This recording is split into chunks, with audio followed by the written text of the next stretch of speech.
നമസ്കാരം, മഞ്ജുഷയാണ്. നമ്മളിന്ന് 21 day breakup with your mind ചലഞ്ചിലെ 4ാം ദിവസത്തിലേക്ക് കടക്കുകയാണ്.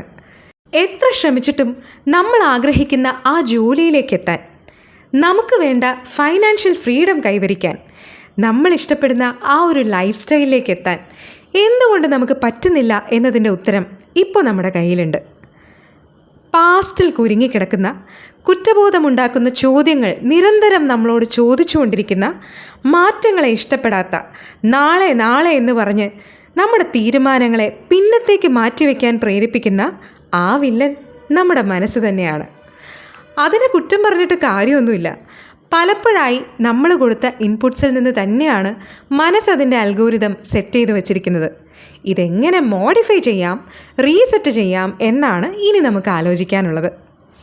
യൂട്യൂബിലോ ഇൻസ്റ്റഗ്രാമിലോ സ്ഥിരമായി നമ്മൾ കാണുന്ന വീഡിയോസ് നെഗറ്റിവിറ്റി നിറഞ്ഞവയാണെങ്കിൽ നമുക്ക് വരുന്ന സജഷൻസും അത്തരം കണ്ടൻറ്റുള്ള വീഡിയോസ് ആയിരിക്കും. എന്നാൽ യൂട്യൂബ് ഇത്തരം വീഡിയോകൾ സജസ്റ്റ് ചെയ്യുമ്പോൾ നമ്മളത് കാണുന്നില്ല.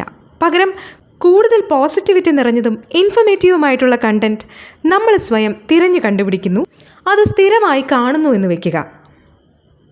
നമുക്ക് വരുന്ന സജഷൻസ് തീർച്ചയായും മാറിയിട്ടുണ്ടാവും. ഇതുപോലെ തന്നെ വേണം നമുക്ക് നമ്മുടെ മനസ്സിൻ്റെ അൽഗോരിതവും റീസെറ്റ് ചെയ്യാൻ. മനസ്സിൻ്റെ സെർച്ച് ബാറിൽ നമ്മൾ എന്ത് തിരയുന്നു എന്നത് വളരെ പ്രധാനപ്പെട്ടതാണ്. വാച്ച് യുവർ വേർഡ്സ്, അതാണ് ഇന്നത്തെ നമ്മുടെ സ്റ്റെപ്പ്. നമ്മുടെ ഈ ചെറിയ ജീവിതത്തിൽ ഏറെക്കുറെ 2000 വാക്കുകൾ മാത്രമേ നമ്മൾ ആകെപ്പാടെ ഉപയോഗിക്കുന്നുള്ളൂ. ഈ വാക്കുകളാണ് നമ്മുടെ ഏറ്റവും വലിയ റിയാലിറ്റി. ഈ വാക്കുകളുടെ ചോയ്സിൽ നിന്നാണ് നമ്മളെ വളർത്തണോ തളർത്തണോ എന്ന് നമ്മുടെ മനസ്സ് തീരുമാനിക്കുന്നത്. നമ്മൾ സെർച്ച് ബാറിൽ ടൈപ്പ് ചെയ്ത് കൊടുക്കുന്ന വാക്കുകളുമായി ബന്ധപ്പെട്ട സെർച്ച് റിസൾട്ട്സ് ഗൂഗിൾ നമുക്ക് തരുന്നത് പോലെ നമ്മൾ മറ്റൊരാളോട് പറയുന്ന വാചകങ്ങൾ, നമ്മൾ നമ്മളോട് തന്നെ പറയുന്ന വാക്കുകൾ, ഇതിന് അനുസൃതമായ റിസൾട്ട്സാണ് നമ്മുടെ മനസ്സ് ചിന്തകളുടെ രൂപത്തിൽ നമുക്ക് തന്നുകൊണ്ടിരിക്കുന്നത്. ആരെങ്കിലും നമ്മളോട് എന്തൊക്കെയുണ്ട്, സുഖമാണോ എന്ന് ചോദിക്കുമ്പോൾ നമ്മൾ എന്താണ് നോർമലി പറയാറുള്ളത്?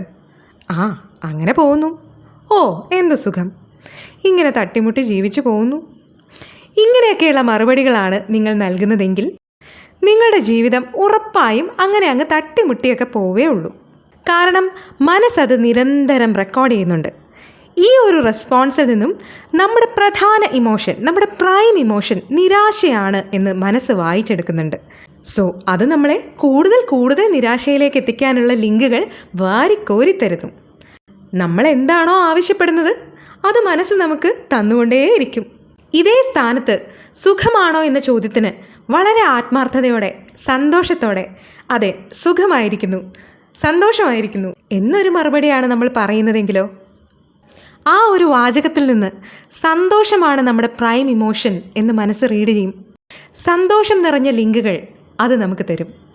ജീവിതത്തിൽ വിജയിക്കണമെങ്കിൽ നമ്മൾ തീർച്ചയായും വാക്കുകളുടെ ശക്തിയെക്കുറിച്ച് മനസ്സിലാക്കണം. എപ്പോഴും നെഗറ്റീവായ വാക്കുകൾക്ക് പകരം പോസിറ്റീവായ വാക്കുകൾ പറയാൻ ശ്രദ്ധിക്കണം. നിരന്തരമായ പ്രാക്ടീസിലൂടെ മാത്രമേ നമുക്കതിന് സാധിക്കൂ. കാരണം ഇത്രയും കാലം നമ്മൾ പറഞ്ഞ് ശീലിച്ചത് മുഴുവൻ നെഗറ്റീവായ വാക്കുകളായിരുന്നു, നെഗറ്റീവായ സെൻറ്റൻസുകളായിരുന്നു. ആ നെഗറ്റീവായ സെൻറ്റൻസുകളെ ഒന്ന് മാറ്റി നിർത്തി പോസിറ്റിവിറ്റി നിറഞ്ഞ വാക്കുകളിലൂടെ നമ്മുടെ ആശയങ്ങളൊന്ന് എക്സ്പ്രസ് ചെയ്ത് നോക്കൂ. നമ്മളുടെ വാക്കുകളുടെ നിലവാരം ഉയരുന്നതിനനുസരിച്ച് ജീവിതത്തിലും നമുക്ക് ഉയർച്ചയുണ്ടാകും. ഇന്നു മുതൽ വാക്കുകൾ സൂക്ഷിച്ച് ഉപയോഗിക്കൂ. Watch your words.